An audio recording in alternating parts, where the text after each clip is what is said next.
ನಮಸ್ಕಾರ. ಬಿಜಾಪುರ ಹೇಗಿದ್ದೀರಿ? ಬಿಜಾಪುರ ನನಗೆ ಬಹಳ ಬಹಳ ಹಳೆದು. ವಿಜಯಪುರ ಅನ್ನೋದು ಇನ್ನೂ ಅಭ್ಯಾಸ ಆಗಿಲ್ಲ, ಅದಕ್ಕೆ ಬಿಜಾಪುರ ಅಂತ ಅಂತೀನಿ. ಮೊದಲನೇದಾಗಿ ಇಲ್ಲಿ ಎಲ್ರಿಗೂ ಜಗಜ್ಯೋತಿ ಬಸವೇಶ್ವರ ಜಯಂತಿಯ ಶುಭಾಶಯಗಳು. ಬಹುತೇಕ ಒಂದು ಆಗ್ಲೇ ಬೋರ್ಡಲ್ಲಿ ನೋಡಿದೆ, ನಂಬರ್ 892 ವರ್ಷದ ಜಯಂತಿ ಅಂತ. ಇದು ಹತ್ತತ್ರ 1000 ವರ್ಷ ಆಗ್ತಾ ಬಂದ್ರು ಒಬ್ಬ ವ್ಯಕ್ತಿಯ ಆದರ್ಶ ಇಷ್ಟು ವರ್ಷಗಳಾದ್ರೂ, ಇಷ್ಟು ಶತಮಾನಗಳು ಕಳೆದ್ರೂ ಕೂಡ ಇನ್ನೂ ಉಳಿದು ನಮ್ಮನ್ನು ಎಲ್ರಿಗೂ ಇನ್ನೂ ಕಾಡ್ತಿದೆ. ಅದು ಇವತ್ತಿಗೂ ಸಲ್ಲುತ್ತೆ. ಇವತ್ತಿಗೂ ಅದನ್ನ ನಾವು ಅನುಸರಿಸಬಹುದು, ಅನುಕರಿಸಬೇಕಾದಂತ ವಿಷಯಗಳನ್ನ ಅವ್ರು ಅವಾಗಲೇ ಹೇಳಿ ಹೋಗಿದ್ದಾರೆ. ಅಂದ್ರೆ ಆ ವ್ಯಕ್ತಿಯ ತಪನ ಎಷ್ಟು ದೊಡ್ಡದು, ಆ ವ್ಯಕ್ತಿಯ ಹೋರಾಟ ಎಷ್ಟು ದೊಡ್ಡದು, ಆ ವ್ಯಕ್ತಿಯ ಯೋಚನಾ ಲಹರಿ ಏನಿತ್ತು ಅನ್ನೋದನ್ನ ನಾವು ಅರ್ಥ ಮಾಡ್ಕೋಬೇಕು, ಅದನ್ನ ನಾವು ಪಾಲಿಸೋದಕ್ಕೆ ಟ್ರೈ ಮಾಡಬೇಕು. ಸೊ ಈಗ ಭಕ್ತರಲ್ಲಿ ದೇವ್ರಿಗೆ ಕಾಣು, ಎಷ್ಟು ಸರಳವಾದ ಮಾತು. ಆ ಭಕ್ತರಲ್ಲಿ ದೇವರನ್ನ ಕಾಣಬೇಕು ಅಂದ್ರೆ ಅದು ಎಂಥ ಒಳ್ಳೆ ವಿಚಾರ. ಆ ತರದ ಕಾಯಕವೇ ಕೈಲಾಸ ಅಂತಕ್ಕಂಥ ಮಾತುಗಳನ್ನ ನಾವೆಲ್ಲ ಅನುಸರಿಸ್ತಾ ಬಾಳಬೇಕು. ಇದೇ ನಿಟ್ಟಲ್ಲಿ ನಡೆದಿರ್ತಕ್ಕಂಥ ಒಬ್ಬ ಶ್ರೇಷ್ಠ ವ್ಯಕ್ತಿ ಇಲ್ಲಿ ನಮ್ಮ ವೇದಿಕೆ ಮೇಲೆ ಕೂತಿದ್ದಾರೆ. ನಾನು ಅವ್ರಿಗೆ ಸಿಕ್ಕ ತಕ್ಷಣ ಹೇಳಿದೆ, ಸರ್ ನಾನು ನಿಜವಾಗ್ಲೂ ನಿಮ್ಮ ಭಾಷಣಕ್ಕೆ ಅಂದ್ರೆ ಒಂಥರ ಹೆಂಗೆ ಅಂದ್ರೆ ಅವ್ರ ಭಾಷಣಗಳಿಗೆ ಗೂಸ್ ಬೌನ್ಸ್ ಬಂದಿತ್ತು. ನನಗೆ ಅಷ್ಟು ದೊಡ್ಡ ಇಷ್ಟ ಅವ್ರ ಕಂಡ್ರೆ ಅಭಿಮಾನಿಯಾಗಿದ್ದೆ. ಆದ್ರೆ ನಾನು ಚಿಕ್ಕ ವಯಸ್ಸಿನ ಬಿಜಾಪುರ ನೋಡಿದೀನಿ ಅಂತ ಹೇಳದಲ್ಲ, ಕಳೆದ 12-13 ವರ್ಷದ ನಂತರ ಅದೇ ಬರ್ತಾ ಇದ್ದೀನಿ. ಈಗ ಬರಕ್ಕಾಗಿರಲಿಲ್ಲ. ಅವತ್ತಿನ ಬಿಜಾಪುರಕ್ಕೂ ಇವತ್ತಿನ ಬಿಜಾಪುರಕ್ಕೂ ಸರ್ ನಿಮ್ಮ ದುಪ್ಪಟ್ಟು ಅಭಿಮಾನ ಜಾಸ್ತಿ ಆಯ್ತು ನಿಮ್ಮ ಮೇಲೆ. ನಾಯಕ ಮಾತಾಡಿದ್ರಷ್ಟೇ ಸಾಲದು, ಹೇಳಿ ಕೇಳಿ ನಡೆದ್ರಷ್ಟೇ ಸಾಲದು, ಕಾಯಕದಲ್ಲೂ ಗುರುತಿಸ್ಕೋಬೇಕು ಅದನ್ನ ನೀವು ನಿರೂಪಿಸಿದಿರಿ. ಬಸವಣ್ಣರ ಆಶೀರ್ವಾದ ನಿಮ್ಮ ಮೇಲೆ ಸದಾ ಇರಲಿ. ಅದೇ ರೀತಿ ನಿಮ್ಮ ಹೆಸರು ಚಿರಸ್ಥಾಯಿ ಆಗಲಿ ಅಂತ ಕೇಳ್ಕೊಳ್ತಾ ಎಲ್ರಿಗೂ ನಮಸ್ಕಾರ. ಅಂಡ್ ನಾನು ಈ ಕಾರ್ಯಕ್ರಮಕ್ಕೆ ಬರೋದಕ್ಕೆ ಪ್ರಮುಖ ಕಾರಣ ನನ್ನ ಆಪ್ತರು, ಯುವ ಧುರೀಣರು, ಮುಂದಿನ ದಿನಗಳಲ್ಲಿ ಒಳ್ಳೆಯ ನಾಯಕನಾಗಿ ಬೆಳೀತಕ್ಕಂಥ ಲಕ್ಷಣ ಇರತಕ್ಕಂಥ ನಂದು ಗಡ್ಗಿ. ಸೊ ಇವ್ರಿಗೆ ಒಳ್ಳೆ ಭವಿಷ್ಯ ಇರಲಿ ಅಂತ ನಾನು ಬಸವೇಶ್ವರಲ್ಲಿ, ತಾಯಿ ಚಾಮುಂಡೇಶ್ವರಲ್ಲಿ ಪ್ರಾರ್ಥಿಸ್ತಾ, ನನ್ನ ನೆಚ್ಚಿನ ಬಿಜಾಪುರ ಅಂದ್ರೆ ಒಂದೇ ಒಂದು ಸಮಸ್ಯೆ ನಂಗೆ ಬಿಜಾಪುರದಲ್ಲಿ, ಊಟ ತಿಂಡಿ ಎಲ್ಲಾನು ಸೂಪರ್. ಮೊಸರು ಅವಲಕ್ಕಿ ಇದ್ದಿದ್ದು ತುಂಬಾ ಇಷ್ಟ ನನಗೆ. ಆದ್ರೆ ನಮ್ಮ ಜೋಶಿಯವ್ರ ಫ್ಯಾಮಿಲಿ ಇದೆ, ನನ್ನ ಬಹಳ ಆಪ್ತರು, ಬೇಕಾದವರು, ನನ್ನ ಫ್ಯಾಮಿಲಿ ಇದ್ದಂಗೆ. ಅವ್ರಿಗೆ ಹೇಳೋದು ಒಂದೇ ಮಾತು, ಅಪ್ಪ ಬಿಸಿಲುಗಾಲದಲ್ಲಿ ಮಾತ್ರ ಇಲ್ಲಿ ಕರಿಬೇಡಿ ಅಂತ. ಬಿಸಿಲು ಎಷ್ಟು ಜೋರೋ ನಿಮ್ಮ ಪ್ರೀತಿಯೂ ಅಷ್ಟೇ ಜೋರು. ಆ ಪ್ರೀತಿಗೆ ನಾವೆಲ್ಲ ಇಲ್ಲಿ ಕೂತಿರ್ತಕ್ಕಂಥ ಕಲಾವಿದರು, ಇಲ್ಲಿರೋ ನಾಯಕರು ಎಲ್ಲರೂ ಚಿರಋಣಿಯಾಗಿರ್ತೀವಿ. ಹೀಗೆ ಒಳ್ಳೆದನ್ನ ಸಪೋರ್ಟ್ ಮಾಡಿ, ಬೆಳೆಸಿ, ಹಾರೈಸಿ.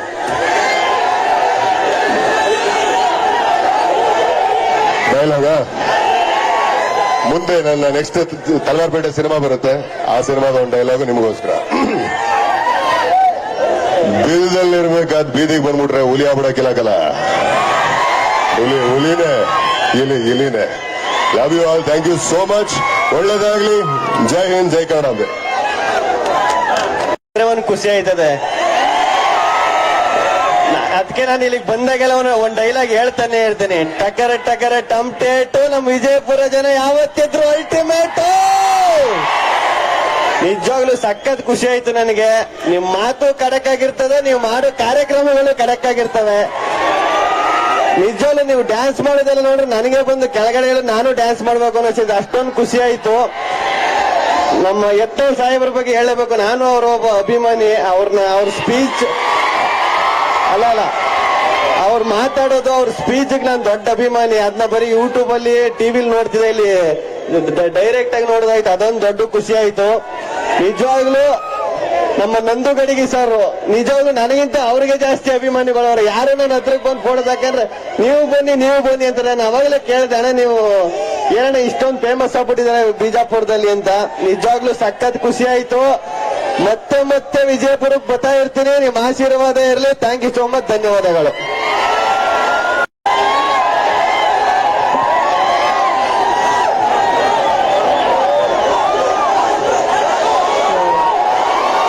ಎಲ್ರಿಗೂ ನಮಸ್ಕಾರ. ವೇದಿಕೆ ಮೇಲಿರುವಂತಹ ಗಣ್ಯರಿಗೂ ಹಾಗೂ ಪೂಜ್ಯರಿಗೂ ನನ್ನ ನಮಸ್ಕಾರಗಳು. ಹಾಗೆ ಬಿಜಾಪುರಕ್ಕೆ ನಾನು ಬರ್ತಾ ಇರೋದು ಮೊದಲನೇ ಬಾರಿಗೆ. ಬಂದಾಗ ಇಷ್ಟೊಂದು ದೊಡ್ಡ ಮಟ್ಟದಲ್ಲಿ ನೀವು ಪ್ರೀತಿಯನ್ನ ತೋರಿಸಬೇಕಾದ್ರೆ ಮತ್ತೆ ಬರ್ಬೇಕು ಅಂತ ಅನ್ಸುತ್ತೆ. ಇದೆಲ್ಲದಕ್ಕೂ ಮುಖ್ಯ ಕಾರಣ ನಮ್ಮ ವೇದಿಕೆ ಮೇಲೆ ಆಲ್ರೆಡಿ ಕೂತಿರುವಂತಹ ಒಂದು ಸೂಪರ್ ಸೆಲೆಬ್ರಿಟಿ ಅಂತ ಹೇಳಬಹುದು, ಸನ್ಮಾನ್ಯ ಶ್ರೀ ಬಸವನಗೌಡ ಪಾಟೀಲ್ ರವರು. ಅವರ ಒಂದು ಒಂದು ಹೆಸರು ಕೇಳಿದ ತಕ್ಷಣ ಇಷ್ಟು ಜೋರು ಸದ್ದು ಬರುತ್ತೆ ಅಂತ ಅನ್ಬೇಕಾದ್ರೆ ನಾವೆಲ್ಲರೂ ತುಂಬಾ ಪುಟ್ಟು ಏನು ಆರ್ಟಿಸ್ಟ್ ಅವ್ರ ಮುಂದೆ. ಸೊ ಅವರು ಸಂಪಾದಿಸಿರೋ ಅಷ್ಟು ಜನ ನಾವು ಸಂಪಾದಿಸೋದಕ್ಕೆ ಬಹಳ ವರ್ಷಗಳೇ ಬೇಕಾಗಬಹುದು. ನಿಮ್ಮ ಅಭಿಮಾನಿಗಳು ಬಹಳಷ್ಟು ಜನ ಇದ್ದಾರೆ ಸರ್. ಸೊ ನಾನು ಹೆಚ್ಚು ಸಮಯ ತಗೊಳ್ಳಲ್ಲ. ಅಂಡ್ ನನ್ನನ್ನ ಈ ವೇದಿಕೆ ಮೇಲೆ ಬರಮಾಡ್ಕೊಂಡಂತಹ ನಿಮ್ಮೆಲ್ಲರಿಗೂ ನನ್ನ ಧನ್ಯವಾದಗಳು. ಸ್ಪೆಷಲ್ ಆಗಿ ಮಿಸ್ಟರ್ ನಂದು ಗಡಗಿ ಅವರಿಗೆ, ಅವರು ನಮ್ಮನ್ನ ಬೆಂಗಳೂರಿಂದ ಇಲ್ಲಿವರೆಗೂ ಬರಮಾಡ್ಕೊಂಡಿದ್ದಾರೆ. ನೀವೆಲ್ಲರೂ ಇನ್ನೊಬ್ರನ್ನ ನೋಡೋದಕ್ಕೆ ಸಿಕ್ಕಾಪಟ್ಟೆ ಎಕ್ಸೈಟ್ಮೆಂಟ್ ಅಲ್ಲಿ ಬಂದಿದ್ದೀರಾ. ನಾನು ನಿದ್ದೆ ಮಾಡದೆ ಬಂದಿದ್ದೀನಿ. ಅದು ಯಾರು ಅಂತಂದ್ರೆ ನಮ್ಮ ವಸಿಷ್ಠ ಎನ್ ಸಿಂಹಾರ್ ಅವರು, ಅವರ ದೊಡ್ಡ ಅಭಿಮಾನಿ ನಾನು. ಸೊ ಅವ್ರ ಜೊತೆ ವೇದಿಕೆ ಹಂಚ್ಕೊಳ್ತಾ ಇರೋದಕ್ಕೆ ನನಗೆ ಇನ್ನೊಂದಷ್ಟು ಖುಷಿ ಹೆಚ್ಚಾಗಿದೆ. ವಿಜಯಪುರಕ್ಕೆ ಮತ್ತೆ ಮತ್ತೆ ಬರುವಂತಹ ಅವಕಾಶ ನನಗೆ ಸಿಗ್ಲಿ. ಥ್ಯಾಂಕ್ ಯು, ಧನ್ಯವಾದಗಳು. ಎಲ್ಲರಿಗೂ ಬಸವ ಜಯಂತಿಯ ಶುಭಾಶಯಗಳು, ಹಾಗೆ ಅಕ್ಷಯ ತೃತೀಯದ ಶುಭಾಶಯಗಳು. Thank you. ಕೊನೆ ಕೇಳ ಭಕ್ತರು ಕುಂತಿರ್ತಾರೆ, ಆದ್ರೆ ಬಸ್ ನೋಡ್ರ ಆಶೀರ್ವಚನ ಆತಪ್ಪ ಮತ್ತೆ ಗುರುಗಳ ಆಶೀರ್ವಚನ ಅವಶ್ಯಕತೆ ಇರಲ್ಲ ಅಂತ ಅನ್ಕೊಂಡಿದ್ದಾರೆ. ಕಾರಣ ಅಂತಂದ್ರೆ ಬಸವನಗೌಡ್ರು ಅಂತಂದ್ರೆ ಕೇವಲ ಒಬ್ಬ ರಾಜಕಾರಣಿ ಅಷ್ಟೇ ಅಲ್ಲ. ಬಸವನಗೌಡ್ರು ಅಂತಂದ್ರೆ ಕೇವಲ ಒಬ್ಬ ಹಿಂದೂ ಫೈರ್ ಬ್ರ್ಯಾಂಡ್ ಮಾತ್ರ ಅಲ್ಲ. ಬಸವನಗೌಡ್ರು ಅಂತಂದ್ರೆ ಕೇವಲ ಹೋರಾಟಗಾರ ಮಾತ್ರ ಅಲ್ಲ. ಬಸವನಗೌಡ್ರು ಅಂತಂದ್ರೆ ಒಂದು ಭಕ್ತಿವಂತ ಅನ್ನುವಂಥದ್ದನ್ನು ಇವತ್ತು 20,000 ಸಂಖ್ಯೆಯಲ್ಲಿ ನೀವೆಲ್ಲರೂ ತೋರಿಸ್ಕೊಡೋದ್ರ ಮೂಲಕವಾಗಿ ಅವ್ರ ಜೊತೆ ನಾವಿದ್ದೀವಿ ಅನ್ನೋದನ್ನು ಮತ್ತೊಮ್ಮೆ ಸಾಬೀತುಪಡಿಸುವಂಥ ಕೆಲಸವನ್ನ ತಾವೆಲ್ಲರೂ ಸಹ ಮಾಡಿದಿರಿ. ಅವರಲ್ಲಿ ಬಸವಣ್ಣವರ ಭಕ್ತಿ ಇದೆ, ಶಿವಾಜಿ ಮಹಾರಾಜರ ಹಿಂದುತ್ವದ ಶಕ್ತಿ ಇದೆ, ಚೆನ್ನಮ್ಮರಾಯಣ್ಣನ ಸ್ವಾತಂತ್ರ್ಯದ ಪ್ರೇಮ ಇದೆ. ಎಲ್ಲಕ್ಕಿಂತ ಮುಖ್ಯವಾಗಿ ನಿಮ್ಮಂಥ ಕೋಟ್ಯಾಂತರ ಅಭಿಮಾನಿಗಳ ಧೀಶಕ್ತಿ ನಮ್ಮ ಬಸವನಗೌಡರ ಯತ್ನಾಳ್ ಇದೆ ಅನ್ನುವಂಥ ಕಾರಣಕ್ಕೋಸ್ಕರವಾಗಿಯೇ ಬಹುತೇಕ ಇವತ್ತು ಕರ್ನಾಟಕದಲ್ಲಿ ಎಲ್ಲ ಹಳ್ಳಿಗಳಲ್ಲೂ ಬಸವ ಜಯಂತಿ ಆಗಿದೆ. ಬಹುತೇಕ ಇಷ್ಟೊಂದು ದೊಡ್ಡ ಸಂಖ್ಯೆಯಲ್ಲಿ ಸ್ವಇಚ್ಛೆಯಿಂದ ಜನ ಬಂದಷ್ಟು ಬಸವ ಜಯಂತಿ ಬಹುತೇಕ ಕರ್ನಾಟಕದಲ್ಲಿ ಯಾವ ಊರಲ್ಲಿ ಆಗಿಲ್ಲ ಎನ್ನುವಂಥ ಮಾತನ್ನು ಈ ಸಂದರ್ಭದಲ್ಲಿ ಇಚ್ಛೆ ಪಡ್ತೀನಿ. ನಮ್ಮ ನಂದು ಗಡಿಗೆ ಅವರು ಅಭಿಮಾನ ಅಂತಂದ್ರೆ ಕೇವಲ ಬಹಿರಂಗ ತೋರಿಸುವಂತ ಅಭಿಮಾನ ಅಲ್ಲ. ಗೌಡ್ರು ಹೆಂಗೆ ಸಂಘಟನೆ ಮಾಡಿ ಜನರನ್ನ ಸಂಘಟನೆ ಮಾಡೋ ಅಂಥದ್ದು ನಾನು ಸಂಘಟನೆ ಮಾಡಿ ನಿಜವಾದ ಅಭಿಮಾನಿ ಆಗಬೇಕು ಅಂತ ಇವತ್ತು ವಿಶ್ವಗುರು ಬಸವಣ್ಣವರ ಜಯಂತಿಯನ್ನು ಆಚರಣೆ ಮಾಡಿ ನಂದು ಗಡಿಗೆ ಅವರು ನಿಮ್ಮೆಲ್ಲರ ಸಹಕಾರದೊಂದಿಗೆ ಇಷ್ಟೊಂದು ಅದ್ದೂರಿಯಾಗಿರ್ತಕ್ಕಂಥ ಬಸವ ಜಯಂತಿನ ಆಚರಣೆ ಮಾಡೋದ್ರ ಮೂಲಕವಾಗಿ ಸರ್ಕಾರದವ್ರ ಬಸವ ಜಯಂತಿ ಮಾಡೋದು ದೊಡ್ಡ ಮಾತಲ್ಲ, ಅದ್ರ ಜನರ ಬಸವ ಜಯಂತಿ ಮಾಡೋದಿದೆಯಲ್ಲ ಅದು ಬಹಳ ದೊಡ್ಡ ಮಾತನ್ನೋದನ್ನ ವಿಜಯಪುರ ಜನ ಇವತ್ತು ತೋರಿಸ್ಕೊಟ್ಟಿದ್ದೀರಿ ಎನ್ನುವಂಥ ಮಾತು ಹೇಳಕ್ಕೆ ಇಚ್ಛೆ ಪಡ್ತೀನಿ. ಇವತ್ತು ಬೆಳಗ್ಗೆ ನಾನು ಭಾರತ ಸರ್ಕಾರದ ಪರವಾಗಿ ಬಸವ ಜಯಂತಿ ಕಾರ್ಯಕ್ರಮಕ್ಕೆ ನಾನು ಹೋಗಿದ್ದೆ ದೆಹಲಿಗೆ. ಬಹುತೇಕ ಸನ್ಮಾನ್ಯ ಬಸವನಗೌಡ ಪಾಟೀಲ್ ಯತ್ನಾಳ್ ಅವರು ಕೇಂದ್ರದ ರೈಲ್ವೆ ಸಚಿವರಿದ್ದಂಥ ಸಂದರ್ಭದಲ್ಲಿ 2003ನೇ ಇಸ್ವಿಯಲ್ಲಿ ಅಟಲ್ ಬಿಹಾರಿ ವಾಜಪೇಯಿ ಅವರು ಬಸವಣ್ಣರ ಪ್ರತಿಮೆಯನ್ನು ಉದ್ಘಾಟನೆ ಮಾಡಿದ್ದು 2003ನೇ ಇಸ್ವಿಯಲ್ಲಿ. ಅವತ್ತು ಗೌಡರು ಬಸವಣ್ಣರ ಮೂರ್ತಿಯ ಉದ್ಘಾಟನೆಗೆ ಅವರ ಒಂದು ದೊಡ್ಡ ಪ್ರಯತ್ನ ಕಾರಣವಾಗಿತ್ತು. ಅದೇ ಬಸವಣ್ಣ ಹೆಸರಲ್ಲಿ ಬಸವ ರೈಲನ್ನು ಬಿಡುಗಡೆ ಮಾಡಿದ್ರು.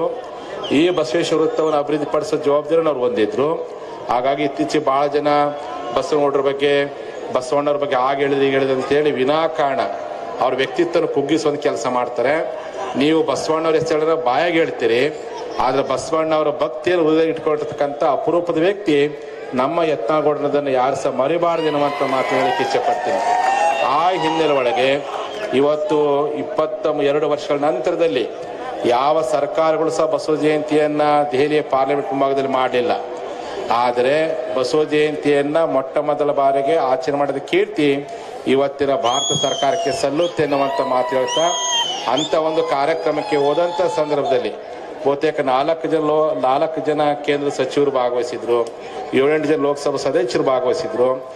ಭಾಗವಹಿಸಿದ ಬಂದಂಥವ್ರು ಪ್ರತಿಯೊಬ್ಬರು ನನ್ನ ಹತ್ರ ಬಂದು ಭೇಟಿಯಾದಂಥವ್ರು ನನಗೆ ಕಿವಿಯಾಗಿ ಹೇಳ್ತಿದ್ರು, ಅಪ್ಪವರೇ ಒಟ್ಟನೆ ಬಸವನಗೌಡರು ಬಿಟ್ಕೊಡಕ್ಕೆ ಹೋಗ್ಬೇಡ್ರಿ, ಬಸವನಗೌಡರು ಇದ್ರೇ ನಾವೇನಾದ್ರೂ ಮುಂದೆ ಮತ್ತೆ ಬರ್ಲಿಕ್ಕೆ ಸಾಧ್ಯ ಐತಿ, ಬಸವನಗೌಡ ಇದ್ರೆ ಮಾತ್ರ ಈ ಕರ್ನಾಟಕದಲ್ಲಿ ನಮ್ಮ ಪಕ್ಷ ಬರ್ಲಿಕ್ಕೆ ಸಾಧ್ಯವೈತಿ, ಬಸವನಗೌಡ ಆದಷ್ಟು ಬೇಗ ನಾವೆಲ್ಲ ಕರ್ಕೊಂಡ್ಬರ್ತೀವಿ, ಬಸವನಗೌಡ ನೀವು ಯಾವ ಕಾರಣಕ್ಕೆ ಕೊಡಕ್ಕೆ ಹೋಗ್ಬೇಡಿ, ಬಸವನ ಜೊತೆ ನಾವಿದ್ದೀವಿ ಅನ್ನುವಂಥ ಮಾತನ್ನ ಅಲ್ಲಿ ಬಂದಂತರ ಪ್ರತಿಯೊಬ್ಬರು ಹೇಳುವಂಥದ್ದನ್ನು ಕಂಡಾಗ ದೆಹಲಿಯಾಗೂ ಬಸವನಗೌಡ ಅದಾರಲ್ಲಪ್ಪ, ಎಲ್ಲಿ ಅದಾರೆ ಪಾರ್ಲಿಮೆಂಟಲ್ಲಿ ಬಸವನಗೌಡ ಇದ್ದಾರೆ ಅನ್ನುವಂಥದ್ದನ್ನು ಇವತ್ತು ಕಂಡು ನನಗೆ ಮತ್ತಷ್ಟು ಒಂದು ಅಂಡೆ ಹಾಲು ಕೊಡೋಷ್ಟು ಸಂತೋಷವಾಯಿತು.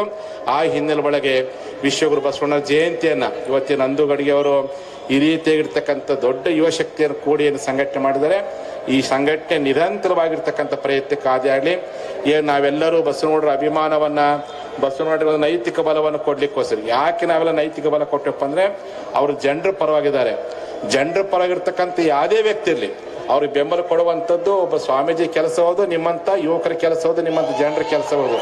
ಆ ಹಿನ್ನೆಲೆ ಒಳಗೆ ಇವತ್ತು ನಾವೆಲ್ಲರೂ ಕೂಡಿ ಅವ್ರಿಗೆ ನೈತಿಕವಾದ ಬಲ ಕೊಟ್ಟು ಯಾಕಂದ್ರೆ ಅವ್ರ ಮುಖಾಂತರವಾಗಿ ಒಂದು ನಾಡಿನ ಅಭಿವೃದ್ಧಿ ಆಗಲಿ, ಉತ್ತರ ಕರ್ನಾಟಕ ಬೆಳವಣಿಗೆ ಆಗಲಿ, ಈ ಮೂಲಕವೇ ಉತ್ತರ ಕರ್ನಾಟಕದ ಕೃಷ್ಣಾ ನದಿಗೆ ನ್ಯಾಯ ಸಿಗ್ಲಿ ಅನ್ನೋ ಕಾರಣಕ್ಕೋಸ್ಕರವಾಗಿ ನಾವೆಲ್ಲರೂ ಅವ್ರ ಜೊತೆ ಇರ್ತಕ್ಕಂಥದ್ದು. ಹಾಗಾಗಿ ಪ್ರತಿನಿತ್ಯ ದಿನಕ್ಕೆ ಅವರ ವಿರೋಧಿ ಶಕ್ತಿಗಳು ಅವ್ರಿಗೆ ಎಷ್ಟೇ ಅವ್ರನ್ನ ಹತ್ತಿಕ್ಕೋ ಪ್ರಯತ್ನ ಮಾಡಿದ್ರು ನಿಮ್ಮಂತ ಕೋಟ್ಯಾಂತರ ಜನರ ಪ್ರೀತಿ ಯಾರನ್ನು ಏನು ಮಾಡಲಿಕ್ಕೆ ಸಾಧ್ಯವಿಲ್ಲ ಅನ್ನೋದನ್ನು ಇವತ್ತು ಮತ್ತೊಮ್ಮೆ ಸಾಬೀತುಪಡಿಸೋದು ಕೆಲಸ ಮಾಡಿದರೆ ಆ ಹಿನ್ನೆಲೆ ಒಳಗೆ ಇವತ್ತು ವಿಶ್ವಗುರು ಬಸವಣ್ಣವರ ಜಯಂತಿ, ಬಸವಣ್ಣವರು ನಮಗೆ ಕಾಯಕ ಕೊಟ್ಟಿದ್ದಾರೆ, ದಾಸೋಹ ಕೊಟ್ಟಿದ್ದಾರೆ, ಶಿವಯೋಗ ಕೊಟ್ಟಿದ್ದಾರೆ. ಆ 3 ಸೂತ್ರಗಳನ್ನು ಅಳವಡಿಸಿಕೊಂಡು ನಾವೆಲ್ಲರೂ ಸಹ ಬಸವ ಭಕ್ತಿ ಹಿಡ್ಕೊಂಡು ರಾಷ್ಟ್ರವನ್ನು ಕಟ್ಟುವಂಥ ಕೆಲಸವನ್ನು ನಾವೆಲ್ಲರೂ ಸೇರ್ಕೊಂಡು ಮಾಡೋಣ. ನಾನು ಇವತ್ತು ಏರ್ಪೋರ್ಟ್ಗೆ ಬಂದಂಥ ಸಂದರ್ಭದಲ್ಲಿ ಪತ್ರಕರ್ತ ಪ್ರಶ್ನೆ ಕೇಳ್ತಾ ಇದ್ರು. ನಾವು ಧರ್ಮಗುರುಗಳು ಶಾಸ್ತ್ರವನ್ನು ಹೇಳುವಂಥ ಸಂದರ್ಭದ ಕೈಲಿ ವಚನ ಸಾಹಿತ್ಯ ಹಿಡ್ಕೊಂಡು ಧರ್ಮ ಪ್ರಸಾರ ಮಾಡ್ತೀವಿ. ಸನ್ಮಾನ ಪ್ರಧಾನಮಂತ್ರಿಗಳು ಈ ದೇಶ ನಡೆಸಲಿಕ್ಕೆ ಧರ್ಮಗುರುಗಳು ರಕ್ಷಣೆ ಬರಬೇಕು ಅಂತಂದ್ರೆ ಧರ್ಮ ರಕ್ಷಣೆಗೋಸ್ಕರ ಯುದ್ಧಕ್ಕೆ ಬರ್ಲಿಕ್ಕೆ ಸಿದ್ಧರಿದ್ದೀವಿ ಎನ್ನುವಂಥ ಮಾತನ್ನು ಇವತ್ತು ನಾನು ಮಾಧ್ಯಮಗೋಷ್ಠಿ ಹೇಳಿದ್ದೀವಿ. ಹಾಗಾಗಿ ಮೊದಲು ರಾಷ್ಟ್ರಧರ್ಮ ಉಳಿಬೇಕಾಗಿದೆ. ರಾಷ್ಟ್ರಧರ್ಮ ಉಳಿಲಿಕ್ಕೋಸ್ಕರವಾಗಿ ಪ್ರತಿಯೊಬ್ಬ ಯುವಕರು ಸಹ ನಮ್ಮ ಸೈನಿಕರಿಗೆ ಶಕ್ತಿಯನ್ನು ಕೊಡುವಂಥ ಕೆಲಸವನ್ನು ನಾವೆಲ್ಲರೂ ಸೇರ್ಕೊಂಡು ಮಾಡೋಣ. ಅದನ್ನೇ ಬಸವ ಹೇಳ್ತಕ್ಕಂಥದ್ದು. ಬಸವಣ್ಣವರು ಕಲ್ಯಾಣದ ಪ್ರಧಾನಮಂತ್ರಿಯಾಗಿ ರಾಷ್ಟ್ರವನ್ನು ಕಟ್ಟಿದ್ರು, ಅನುಭವ ಮಂಟಪದ ಒಡೆಯರಾಗಿ ಧರ್ಮವನ್ನು ಕಟ್ಟಿದ್ರು. ಹಾಗಾಗಿ ನಾವು ರಾಷ್ಟ್ರವನ್ನು ಕಟ್ಟಲಿಕ್ಕೂ ಸನ್ನದ್ಧರಾಗೋಣ, ಧರ್ಮವನ್ನು ಕಟ್ಟಲಿಕ್ಕೂ ಸನ್ನದ್ಧರಾಗೋಣ. ಅಂತಹ ಒಂದು ಇಡೀ ಒಂದು ಸಮಾಜ ಹೆಂಗಿರ್ಬೇಕು ಅಂತ ಇಡೀ ದೇಶದಲ್ಲಿ ಮೊದಲ ಬಾರಿ ತೋರಿಸ್ಕೊಟ್ಟಂತ ಬಸವಣ್ಣವರು. ಆ ಹಿನ್ನೆಲೆ ಒಳಗೆ ಪ್ರಥಮ ಪಾರ್ಲಿಮೆಂಟ್ ಕಟ್ಟಿರ್ತಕ್ಕಂಥ ಬಸವಣ್ಣವರ ಕೀರ್ತಿ ಇವತ್ತು ಮುಗಿಲೆತ್ತರಕ್ಕೆ ಬೆಳೆದಿದೆ. ಬಹುತೇಕ ನಮ್ಮ ಯತ್ನಾಳಗೌಡರು ಸಹ ಬಸವಣ್ಣವರು ಯಾವ ರೀತಿಯಾಗಿ ರಾಷ್ಟ್ರವನ್ನು ಮತ್ತು ಧರ್ಮವನ್ನು ಕಟ್ಟುವಂತ ಕೆಲಸ ಮಾಡಿದರೆ ಅದೇ ಪರಂಪರೆಯಲ್ಲಿ ಅವರು ರಾಷ್ಟ್ರ ಮೊದಲು ಧರ್ಮ ನಂತರ ಅಂತ ತಿಳ್ಕೊಂಡು ರಾಷ್ಟ್ರ ಮತ್ತು ಧರ್ಮವನ್ನು ಕೂಡಿ ಕಟ್ಟುವಂತ ಕೆಲಸವನ್ನು ಅವ್ರು ಮಾಡ್ಕೊಂಡು ಹೋಗ್ತಿದ್ದಾರೆ. ಆ ಹಿನ್ನೆಲೆ ಒಳಗೆ ನೀವು ಎಲ್ಲರೂ ಸೇರ್ಕೊಂಡು ಆ ಬಸವ ಪಥದಲ್ಲಿ ಸಾಗುವಂತ ಕೆಲಸವನ್ನ ಎಲ್ಲರೂ ಕೂಡ್ಕೊಂಡು ಮಾಡೋಣ ಎನ್ನುವಂಥ ಮಾತನ್ನು ಈ ಸಂದರ್ಭದಲ್ಲಿ ತಿಳಿಸ್ತಾ, ಇದೇ ರೀತಿಗೆ ಏನು ಮೊನ್ನೆ ದಿವಸ ವಿಜಾಪುರದಲ್ಲಿ ಸರ್ವಧರ್ಮದ ಕೂಡ್ಕೊಂಡು, ಇಲ್ಲೇ ನಮ್ಮ ದಯಾಸಾಗರ ಪಾಟೀಲ್ ಅದಾರೆ, ಸರ್ವಧರ್ಮದ ಜನರು ಕೂಡ್ಕೊಂಡು ಮೇ 11ನೇ ತಾರೀಕು ಸುಮಾರು 10 ಲಕ್ಷ ಮಂದಿ ಕೂಡಿ ರಾಷ್ಟ್ರೀಯ ರ್ಯಾಲಿ ಮಾಡಿ ಗೌಡರಿಗೆ ನಾವು ದೊಡ್ಡ ರೀತಿಯಾಗಿರ್ತಕ್ಕಂಥ ಬೆಂಬಲ ಕೊಡಬೇಕು ಅಂತೇಳಿ ನಾವೆಲ್ಲರೂ ಸೇರ್ಕೊಂಡು ಅವತ್ತು ಸಭೆ ಮಾಡಿದ್ವಿ. ಆ ಸಭೆ ಮಾಡಿದ ತಕ್ಷಣವೇ ನನಗೂ ಒಂದು ರೀತಿಯಾಗಿರ್ತಕ್ಕಂಥ ಮಾನಸಿಕ ಕಿರುಕುಳವನ್ನು ಮಾಡುವಂಥ ಕೆಲಸ ಮಾಡಿದ್ರು. ಯಾರೆಷ್ಟೇ ಮಾನಸಿಕ ಕಿರುಕುಳಒಂದು ಕೆಲಸ ಮಾಡಿದ್ರು ಸಹ ಅವ್ರ ಮೇಲೆ ಇಟ್ಟಿರ್ತಕ್ಕಂಥ ನಾವೇನು ಇವತ್ತು ಅವರ ಒಂದು ಒಳ್ಳೆ ಕೆಲಸಕ್ಕೆ ನೈತಿಕ ಬೆಂಬಲ ಕೊಟ್ಟಿದ್ದೀವಿ. 1000 ಜನ 1000 ಟೀಕೆ ಮಾಡಲಿ, 1000 ಟಿಪ್ಪಣಿ ಮಾಡಲಿ, ಗೌಡರು ಒಳ್ಳೆ ಕೆಲಸ ಮಾಡೋ ಸಂದರ್ಭದೊಳಗೆ 10 ಲಕ್ಷ 20 ಲಕ್ಷ ಮಂದಿ ಕೂಡಿಸೋಷ್ಟು ಮಟ್ಟಿಗೆ ನಾವು ಸನ್ನದ್ಧರಾಗೋಣ ಎನ್ನುವಂಥ ಮಾತನ್ನ ಈ ಸಂದರ್ಭ ಹೇಳಿಕ್ಕೆ ಇಚ್ಛೆ ಪಡ್ತೀನಿ. ಹಾಗಾಗಿ ಒಳ್ಳೆ ಜನ ಕೂಡಿ ಒಳ್ಳೆ ಕೆಲಸ ಮಾಡ್ಕೋಣ. ದುಷ್ಟ ವ್ಯಕ್ತಿಗಳು ಏನೇ ಟೀಕೆ ಮಾಡಲಿ, ಏನೇ ಕಷ್ಟ ಕೊಡಲಿ, ಧೈರ್ಯವಾಗಿ ಹಿಮ್ಮಡಿಸೋ ಪ್ರಯತ್ನವನ್ನು ಎಲ್ಲರೂ ಸೇರ್ಕೊಂಡು ಮಾಡೋಣ ಎನ್ನುವಂಥ ಮಾತನ್ನ ಈ ಸಂದರ್ಭ ತಿಳಿಸ್ತಾ ತಮಗೆಲ್ಲರಿಗೂ ಮತ್ತೊಮ್ಮೆ ಬಸವ ಜಯಂತಿ ಶುಭಾಶಯ ಅರ್ಪಿಸಿ 2 ಮಾತು ಮುಗಿಸ್ತೀನಿ. ಶರಣಾರ್ಥಿ. ಶ್ರೀ ಪರಮ ಪೂಜ ಬಸವ ಜಯಮೃತ್ಯುಂಜಯ ಮಹಾಸ್ವಾಮಿಗಳಿಗೆ ಧನ್ಯವಾದಗಳನ್ನು ತಿಳಿಸ್ತಾ ಅದೀಗ ಕಾರ್ಯಕ್ರಮದ ಅಂತಿಮ ಘಟ್ಟ ವಂದನಾರ್ಪಣೆ. ಅದಕ್ಕಿಂತ ಮುಂಚೆ ಇವತ್ತು ನಂದು ಕಡಗಿ ಅವರ ನೇತೃತ್ವದಲ್ಲಿ ಹಮ್ಮಿಕೊಂಡಿರ್ತಕ್ಕಂಥ ಜಗಜ್ಯೋತಿ ಮಹಾತ್ಮ ಬಸವೇಶ್ವರ ಅವರ ಜಯಂತಿ ಅಂಗವಾಗಿ ಸನ್ಮಾನ್ಯ ಶ್ರೀ ಬಸನಗೌಡ ಪಾಟೀಲ್ ಯತ್ನಾಳ್ ಹಾಗೂ ಪರಮ ಪೂಜ್ಯ ಬಸವ ಜಯಮೃತ್ಯುಂಜಯ ಶ್ರೀ ಪರಮ ಪೂಜ ಬಸವ ಜಯಮೃತ್ಯುಂಜಯ ಮಹಾಸ್ವಾಮಿಗಳಿಗೆ ಧನ್ಯವಾದಗಳನ್ನು ತಿಳಿಸ್ತಾ ಅದೀಗ ಕಾರ್ಯಕ್ರಮದ ಅಂತಿಮ ಘಟ್ಟ ವಂದನಾರ್ಪಣೆ. ಅದಕ್ಕಿಂತ ಮುಂಚೆ ಇವತ್ತು ನಂದು ಕಡಗಿ ಅವರ ನೇತೃತ್ವದಲ್ಲಿ ಹಮ್ಮಿಕೊಂಡಿರ್ತಕ್ಕಂಥ ಜಗಜ್ಯೋತಿ ಮಹಾತ್ಮ ಬಸವೇಶ್ವರ ಅವರ ಜಯಂತಿ ಅಂಗವಾಗಿ ಸನ್ಮಾನ್ಯ ಶ್ರೀ ಬಸನಗೌಡ ಪಾಟೀಲ್ ಯತ್ನಾಳ್ ಹಾಗೂ ಪರಮ ಪೂಜ್ಯ ಬಸವ ಜಯಮೃತ್ಯುಂಜಯ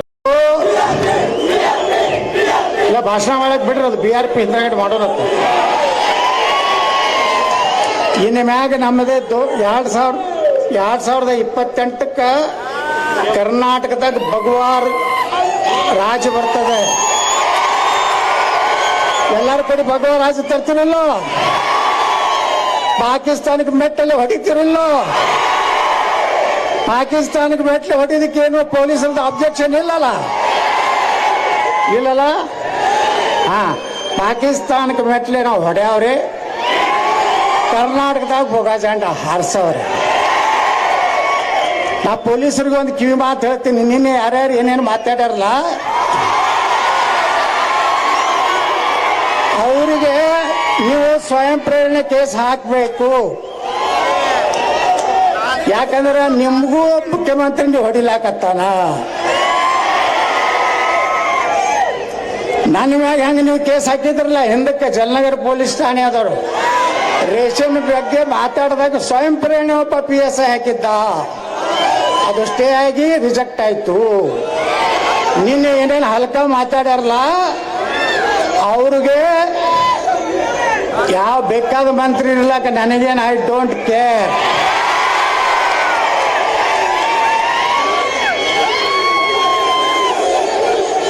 ನೋಡಿ, ನಾವು ಬರೇ ನಮಗೇನಾರ ಮೈ ಬಿಟ್ಲಕ್ ಬಂದ್ರೆ ನಾವು ಸುಮ್ಕೊಂಡ್ರು ಮಕ್ಕಳಲ್ಲ.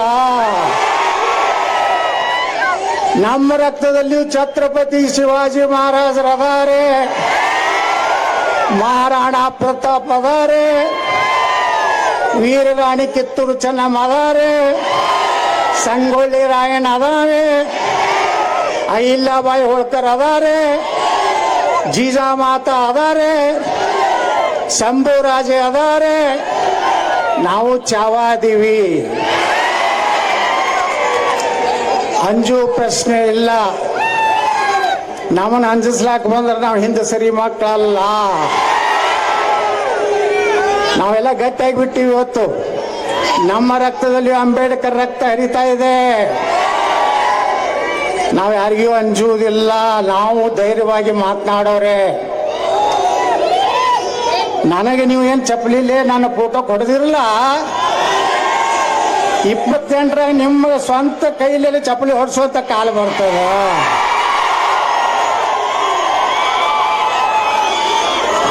ಒಬ್ಬರೇ ಮಗ ಪಾಕಿಸ್ತಾನ ಮುರ್ದಾಬಾದ್ ಅಂದೇನಲ್ಲಿ, ಒಬ್ಬರೇ ಮಗ ಭಾರತ್ ಮಾತಾ ಕಿ ಜೈ ಅಂದನು. ಇವತ್ತು ನಾವೆಲ್ಲ ಏನನ್ಬೇಕು? ಪಾಕಿಸ್ತಾನ್ ಪಾಕಿಸ್ತಾನ್ ಪಾಕಿಸ್ತಾನ್. ಈ ದೇಶನಾಗ ಒಬ್ಬ ಗಂಡು ಗಲಿ ಅದಾನ, ನರೇಂದ್ರ ಮೋದಿ. ಪಾಕಿಸ್ತಾನದ ಪ್ರಧಾನಮಂತ್ರಿಗೆ ಮೂಲವಾದಿ ಆಗೈತತ್, ಮೂಲವಾದಿ. ಅವ ಮಗ ಪಾಕಿಸ್ತಾನ ಸೇನಾ ದಂಡ ನಾಯಕ ಎಲ್ಲಿ ಹೋಗ್ಯಾನ? ನಾಪತ್ತೆಗಾನ. ಈಗ ಅಂತವ್ರಿಗೆ ಅಂಜು ಮಕ್ಳು ನಾವದೀವ.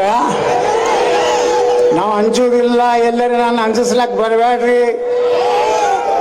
ಏನ್ ನೀವು ಆಕ್ಷನ್ ತಗೋರಿ, ನಿಮ್ಮ ಸರ್ಕಾರ ಐತಿ, ನಾವು ಎಲ್ಲದಕ್ಕೂ ತಯಾರಾಗಿವಿ. ಇವತ್ತು ವಿಜಾಪುರದ ಮೆರವಣಿಗೆ ನೋಡಿದ್ರೆ ಏನು ಸಂದೇಶ ಕೊಡ್ಬೇಕಂತ ನಮ್ಮ ಜನ ಕೊಡ್ತಾ ಇದ್ದಾರೆ. ನೀವು 1 ಲಕ್ಷ ಜನ ಕೂಡಿಸ್ತಿರತ್ತಿರಲ್ಲ, ನಾವು 10 ಲಕ್ಷ ಜನ ಬಿಜಾಪುರ ಕೊಂಡ್ರು ಬಗ ಜೆಂಡ ತಗೊಂಡು ಅಡ್ಡಾಡ್ತೀವಿ. ಯಾರು ಏನು ಮಾಡಂಗಿದ್ದೀರಿ ನೋಡ್ತೀವಿ ನಾವು. ಇನ್ನು ಮ್ಯಾಗ ಯಾವುದ್ರೆ ಮಗ ಪಾಕಿಸ್ತಾನ್ ಜಿಂದಾಬಾದ್ ಅಂದ್ರ ನೀವೆಲ್ಲರ ತಯಾರಾಗಿ ಬರೋಬ್ಬರಿ ಮಾಡೋದು. ಒಂದು ಕಾಟ ತೆಗಿತಿರಲ್ಲ. ಈ ದೇಶದ ಅನ್ನ ತಿಂತೀರಂದ್ರ ಈ ದೇಶಕ್ಕೆ ಋಣ ಇರ್ಬೇಕು, ಪಾಕಿಸ್ತಾನಕ್ಕಲ್ಲ. ಇಲ್ಲಕಂದ್ರೆ ಪಾಕಿಸ್ತಾನಕ್ಕೆ ಹೋಗ್ರಿ. ಈ ದೇಶದ ನನ್ನ ನೀರ ಗಾಳಿ ನಮ್ಮದೆಲ್ಲ ತಿಂದು ಇವತ್ತು ಪಾಕಿಸ್ತಾನ ಪರವಾಗಿ ಮಾತಾಡೋರ ವಿರುದ್ಧ ನಮ್ಮ ಹೋರಾಟದ ಕೇಸ್ ಹಾಕ್ತಿದ್ರೆ ಹಾಕ್ರಿ. ನಾವು ಪಾಕಿಸ್ತಾನ ವಿರುದ್ಧ ಮಾತಾಡ್ತಿ ಕೇಸ್ ಹಾಕ್ತೀರಾ? ಹಾಕ್ರಿ. I am ready. ಈ ರೀತಿ ನಮ್ಮನ್ನೆಲ್ಲರೂ ಅಂಜಿಸಿ ಕರ್ನಾಟಕದಾಗ ಇವತ್ತು ಇಡೀ ಕರ್ನಾಟಕ ಅಡ್ಡಾಡ್ಲಕತ್ತೇನೆ ನಾನು. ಬೀದರ್ನಲ್ಲಿ ಅಡ್ಡಾಡಿದೆ, ಕಲಬುರಗಿ ಹೋಗಿದ್ದೆ, ಮೊನ್ನೆ ಬೆಳಗಾವಿ ಜಿಲ್ಲೆ ಹೋಗಿದ್ದೆ, ನಿನ್ನೆ ಬಾಗಲಕೋಟೆ ಜಿಲ್ಲೆ ಹೋಗಿದ್ದೆ. ಎಲ್ಲಿ ಹೋದ್ರು ಸಣ್ಣ ಹಳ್ಳಿ ಐತಂದ್ರೆ 1000ದಿಂದ 1200 ಸೇರ್ಲಾಕತ್ತಾರ ಮಂದಿ. ಇಲ್ಲಿ ಒಂದು ತಿಂಗಳಿಂದ ಒಬ್ರು ಮಾಡಿದ್ರು 25,000 ಮಂದಿ ಇದ್ರು ಅಂತ ಹೇಳಿದ್ರು. ಸ್ಟೇಜ್ ಮುಂದೆ ಮಂದಿನೇ ಇರಲಿಲ್ಲ. ನೋಡಿದ್ರಲ್ಲ ಹೆಂಗಾಗ್ಯಾವ ಕಾರ್ಯಕ್ರಮಗಳು. ಅದಕ್ಕೆ ಬಂಧುಗಳೇ, ಬಿಜಾಪುರದವ್ರು ಯಾರು ಅಂಜಬೇಡ್ರಿ. ನಾ ಇರುತ್ತನ ಏನು ಅನ್ಸತಕ್ಕದಲ್ಲ. ಎಲ್ಲ ನೀವು ಏನೇ ಸುಳ್ಳು ನಿಮಗೆ ಕೇಸ್ ಹಾಕಿದ್ರೆ ಜಾಮೀನು ಮಾಡ್ಕೊಂಡು ಹೊರಗೆ ತರುವಂತ ತಾಕತ್ತಿ ಯತ್ನಾಳ್ ಬಸವನಗೌಡರೈತೆ. ನಾವು ದೇಶಕ್ಕಾಗಿ ಮಾತಾಡ್ತಾ ಇದ್ದೀವಿ, ಸನಾತನ ಹಿಂದೂ ಧರ್ಮಕ್ಕಾಗಿ ಮಾತಾಡ್ತಾ ಇದ್ದೀವಿ. ನಾವು ಈ ದೇಶದ ಅನ್ನ ತಿಂದು ಬೇರೆ ದೇಶದ ತಾಯಿಗಂಟ ಅಲ್ಲ. ಅದಕ್ಕೆ ನಾವು ಮಹಾತ್ಮ ಬಸವೇಶ್ವರರು ನಮ್ಮವ್ರೆ, ಬಾಬಾ ಸಾಹೇಬ್ ಅಂಬೇಡ್ಕರ್ ನಮ್ಮವ್ರೆ, ಛತ್ರಪತಿ ಶಿವಾಜಿ ಮಹಾರಾಜರು ನಮ್ಮವ್ರೆ, ನೇತಾಜಿ ಸುಭಾಷ್ ಚಂದ್ರ ಬೋಸ್ ನಮ್ಮವ್ರೆ, ಸರ್ದಾರ್ ವಲ್ಲಭಭಾಯಿ ಪಟೇಲ್ರು ನಮ್ಮವ್ರೆ, ಭಾರತದ ಪ್ರಧಾನಮಂತ್ರಿ ನರೇಂದ್ರ ಮೋದಿಯವರು ನಮ್ಮವ್ರೆ. ಮುಂದೊಬ್ಬರು ಬರೋರು ಅದಾರ, ಯಾರು?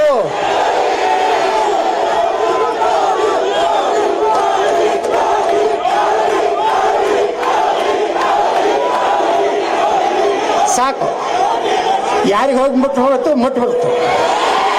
ಮುಟ್ತಿಲ್ಲ. ಅದಕ್ಕೆ ಯಾರು ಏನೋ ಅಂಜಬೇಡ್ರಿ. ಚಾಮರಾಜನಗರನಿಂದ ಹಿಡಿದು ಬಿದರ್ ತನ ಈ ಸಲ ಹಮ್ ಭಗವಾ ಜಂಡಾ ಫಹರಾಯೆಂಗೆ. ಒಬ್ರು ಇಂಟ್ ಅಧಿಕಾರಿ ಹೇಳ್ತಿದ್ರ ಒಬ್ಬ MLA ಮನೆ ಹೋದಾಗ, ಯತ್ನಾಳು ಬರೀ ಉತ್ತರ ಕರ್ನಾಟಕದಲ್ಲಿ ಇಲ್ಲಪ್ಪ, ಚಾಮರಾಜನಗರನಾಗನು ಮೈಸೂರಿನಾಗನು ಅವನ ಅಭಿಮಾನಿ ಅದಾರ, ಅವ ಬಂದು ಭಾಷಣ ಮಾಡಿದ್ರೆ ಒಂದು MLA 15ರಿಂದ 20 ಸಾವಿರ ಓಟ್ ಹೆಚ್ಚಾಗ್ತಾವ ಅಂತೇಳಿ ಒಬ್ರು ಇಂಟ್ ಅಧಿಕಾರಿಗಳು ಹೇಳ್ತಿದ್ರು. ಅಂತ ಶಕ್ತಿ ಇವತ್ತೆಲ್ಲಿ ಛತ್ರಪತಿ ಶಿವಾಜಿ ಮಹಾರಾಜರು ಸಣ್ಣವರಿದ್ದಾಗ ಇಲ್ಲಿ ಬಂದಾಗ ಏನಿಲ್ಲ, ಒಬ್ಬ ಆಕಳ ಕಡಿಲಕತ್ತಿದ್ದ ಈ ಅಗಸಿ ಒಳಗ ಅವನೇನು ಕೈ ಕಡದದ್ದು ಉದಾಹರಣೆ ಇತ್ತು. ಶಿವಾಜಿ ಮಹಾರಾಜರದ್ದು ಬಿಜಾಪುರ ಇತಿಹಾಸ ಇದೆ. ಆ ಬಿಜಾಪುರ ಭೂಮಿಯಿಂದ ನಿಮ್ಮೆಲ್ಲರ ಆಶೀರ್ವಾದದಿಂದ ಯಾರ್ದೋ ನಾ ಚಮಚಾಗಿರಿ ಮಾಡಿ ಬಾಸಿಸಮ್ ಮಾಡಿ ನಾನು MLA ಆಗಿಲ್ಲ. ನಾನು ಪ್ಯೂರ್ ಹಿಂದೂಗಳ ಓಟ್ ಮ್ಯಾಗ MLA ಆಗೀನಿ. ನನಗೆ ಯಾರ್ದು ನಾನು ಪ್ಯೂರ್ ಭಗವಾ ಜಂಡಾ ಮ್ಯಾಗ ಓಟ್ ಆಗೀನಿ. ನರೇಂದ್ರ ಮೋದಿಯವರ ಆಶೀರ್ವಾದದಿಂದ ಓಟ ನಾನು MLA ಆಗಿಲ್ಲ. ಬಂಧುಗಳೇ, ಇವತ್ತಿನಿಂದ ಯಾರು ಎಲ್ಲ ದಯವಿಟ್ಟು ಬಂಧುಗಳೇ, ಇವತ್ತ ದೇಶ ಬಹಳ ಗಂಡಾಂತರಿಕರ ಐತಿ. ಪಾಕಿಸ್ತಾನ ಯುದ್ಧ ಆಗುವ ಸಂಭವ ಐತಿ. ನೀವೆಲ್ಲ ಫೇಸ್ಬುಕ್ನಾಗ ಸೋಷಿಯಲ್ ಮೀಡಿಯಾದಾಗ ಯಾರ್ಯಾರು ದೇಶದ್ರೋಹಿ ಘೋಷಣೆ ಕೊಟ್ಟರೆ, ನಮ್ಮ ದೇಶದ ಬಗ್ಗೆ ವಿರುದ್ಧ ಏನಾದರೂ ಬರೆದ್ರೆ ತಕ್ಷಣ ಸೈಬರ್ ಕ್ರೈಮಿಗೆ ಕಂಪ್ಲೇಂಟ್ ಮಾಡ್ರಿ. ನಮಗೂ ಒಂದು ವಾಟ್ಸಪ್ನಾಗ ಕೊಟ್ಟು ಕಳಿಸ್ರಿ. ಪೊಲೀಸರ ಅಧಿಕಾರ ಏನೋ ಅದ್ರ ಮ್ಯಾಗ ಆ್ಯಕ್ಷನ್ ತಗೊಳ್ಳಿಲ್ಲ ಅಂದ್ರೆ ನಾವು ಹೆಂಗೆ ಅವ್ರಿಗೆ ಕೋರ್ಟಿನಿಂದ ಆ್ಯಕ್ಷನ್ ತಗೋಂತ ಕೆಲಸ ಮಾಡಬೇಕು, ನಾವೆಲ್ಲ ಮಾಡ್ತೀವಿ ಅನ್ನೋಂಥ ಮಾತನ್ನು ಹೇಳಕ್ಕೆ ಬಯಸ್ತಾ ಇದ್ದೇನೆ. ಬಂಧುಗಳೇ, ಇವತ್ತು ನಮ್ಮ ಕೂಡಲ ಸಂಗಮದ ಶ್ರೀಗಳಂತ ಜೈ ಬಸವ ಮೃತ್ಯುಂಜಯ ಮಹಾಸ್ವಾಮಿಗಳು ಪಾರ್ಲಿಮೆಂಟ್ನಲ್ಲಿ ಏನು ಮಹಾತ್ಮ ಬಸವೇಶ್ವರರ ಮೂರ್ತಿಯನ್ನು ಕೂರಿಸಿ ನಾವು ಅಲ್ಲಿ ಜನ್ಮ ದಿನಾಚರಣೆ ಆರಿಸಿ ಇವತ್ತ ನಮ್ಮ ವಿಜಯಪುರ ನಗರಕ್ಕೆ ಬಂದವರು ನಾವೆಲ್ಲವ್ರನ್ನ ಹೃದಯಪೂರ್ವಕವಾಗಿ ನಾವು ಸ್ವಾಗತವನ್ನು ಬಯಸ್ತಾ ಇದ್ದೀವಿ. ನಾವೆಲ್ಲ ಪ್ರೀತಿಯ ಚಲನಚಿತ್ರ ನಟರು ಬಂದಾರೆ, ಅವರಿಗೂ ಸಹ ಸಾಕಷ್ಟು ನೀವು ಒಳ್ಳೆ ರೀತಿಯಿಂದ ಟಾಟಾ ಬಾಯ್ ಬಾಯ್ ಮಾಡಿರಿ. ಈಗ ಅವ್ರು ಹೇಳಿದ್ರು ನಿಮ್ಮ ಭಾಷಣ ನಾವು ಭಾಳ ಕೇಳ್ತೀವಿ ಅಂತೇಳಿ. ನಮ್ಮ ಭಾಷಣ ದೇಶದ ಬಗ್ಗೆ, ಹಿಂದೂ ಧರ್ಮದ ಬಗ್ಗೆ ಯಾರಾದರೂ ಏನಾದ್ರು ಮಾತಾಡಿದ್ರೆ ಅಷ್ಟೇ ನಮ್ದು ಆಕ್ಷನ್ಗೆ ರಿಯಾಕ್ಷನ್ ಇರ್ತದೆ. ಅದಕ್ಕೆ ಭಾಳ ಮಂದಿ ಹೇಳ್ತಾರೆ ನನಗೆ, ನೀನೇ ಭಾಷಣ ಮಾಡ್ಯಾರ ಇಲೆಕ್ಷನ್ಗೆ ಬಾ ಅಂತೇಳಿ. ನೀವೇನು ಯಾರಿಗೆ ಹುಟ್ಟಿರಲ್ಲ, ಅವ್ರು ಕರೆ ಹುಟ್ಟಿದ್ರ ರಾಜೀನಾಮೆ ಕೊಡ್ರಿ, ನಾವು ಬಂದು ನಿಂದ್ರಲಾಕ ತಯಾರದೀನಿ. ನಾ ಬರೀ ಭಗವತ್ ಜಂಡ ಹಿಡ್ಕೊಂಡು ಹೊಂಟಾದ್ರೆ ಇಡೀ ಕರ್ನಾಟಕದಲ್ಲಿ 224 ದೀಕ್ಷೆ ಸೀಟ್ ಬರ್ತಾವ. ಅದಕ್ಕೆ ಬಂಧುಗಳೇ, ಇಷ್ಟು ದೊಡ್ಡ ಸಂಖ್ಯೆಯಲ್ಲಿ ನಾವು ಇವತ್ತೇನು ಸುಮ್ಮ ಏತೋ ಏಕ ಜಲಕ ಪಿಕ್ಚರ್ ಬಾಕಿ ನೀವೇನಾರ ಹಾರಾಡಿದ್ರಿ ನಿಮ್ಮ 10 ಪಟ್ಟು ಮಂದಿನ ಕೂಡಿಸ್ಲಿಕ್ಕಂದ್ರ ನಾ ಬಸನಗೌಡ ಪಾಟೀಲ್ ಯತ್ನಾಳನೇ ಅಲ್ಲ.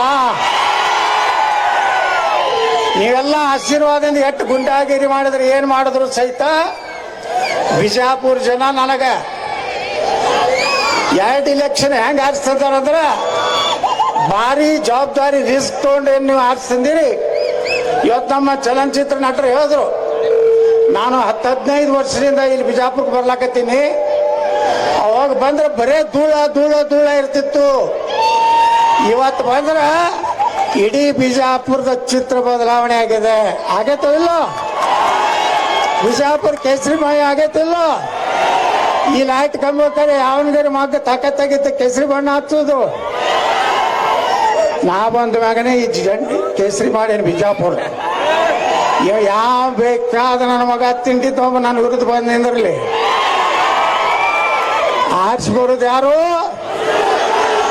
ಎಸ್, ಬೋಲೋ ಭಾರತ್ ಮಾತಾ ಕಿ ಜೈ ಶ್ರೀರಾಮ್, ಜೈ ಶ್ರೀರಾಮ್.